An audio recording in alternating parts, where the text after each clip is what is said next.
Hai Teens, jumpa kembali dalam acara TFC.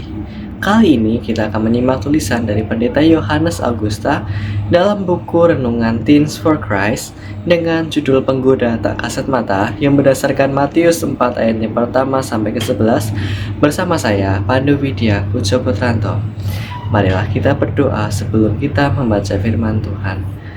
Tuhan Allah Bapa yang penuh kasih, pada saat ini kami datang kepadamu dengan hati yang rindu untuk belajar dan mengenal Engkau lebih dalam. Bimbing kami agar firman-Mu menuntun pikiran dan langkah kami.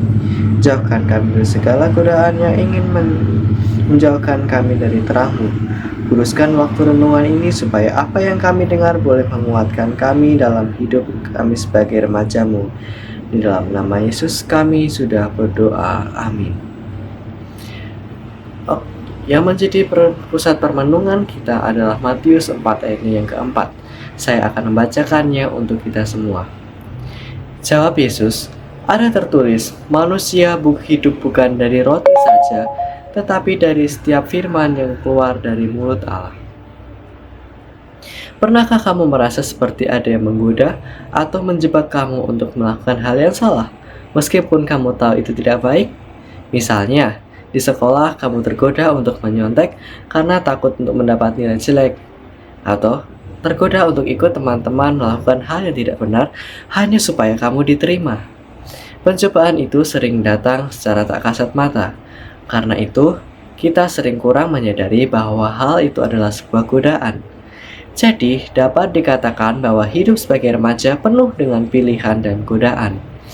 Dalam Matius 4 ayat yang pertama hingga ke-11, Yesus menunjukkan kepada kita bagaimana menghadapi pencobaan.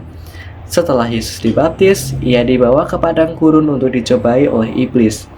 Iblis berusaha menggoda Yesus dengan menawarkan berbagai hal yang terdengar menyenangkan, yaitu makanan ketika lapar, kekuasaan, juga ujian iman.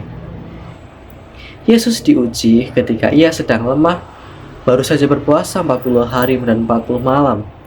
Dalam kondisi fisik yang lemah, iblis mencoba untuk memanfaatkan keadaan itu. Namun, Yesus menanggapi semua godaan dengan firman Tuhan. Ia tidak menyalahkan situasi, sebaliknya ia tetap berdiri teguh dan tunduk pada kehendak Tuhan. Yesus dengan tegas menyatakan bahwa hanya Tuhanlah yang seharusnya kita sembah dan kita layani. Teens, kamu bisa saja menghadapi pencobaan dalam hidup ini, baik itu di sekolah maupun dalam pergaulan sehari-hari. Melalui Matius 4 ayat yang pertama hingga ke-11, kita belajar bagaimana Tuhan Yesus menggunakan firman Tuhan untuk melawan godaan.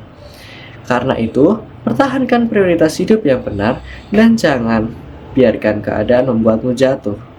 Ingatlah, kamu bisa menang dalam setiap pencobaan dengan kekuatan Tuhan, seperti yang Yesus lakukan.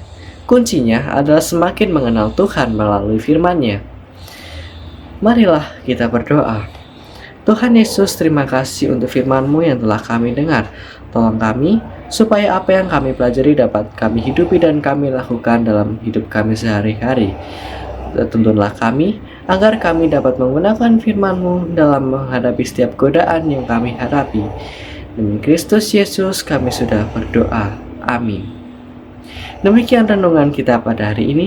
Jangan lupa subscribe, like, dan bagikan kepada yang lain. Tuhan memberkati kita semua.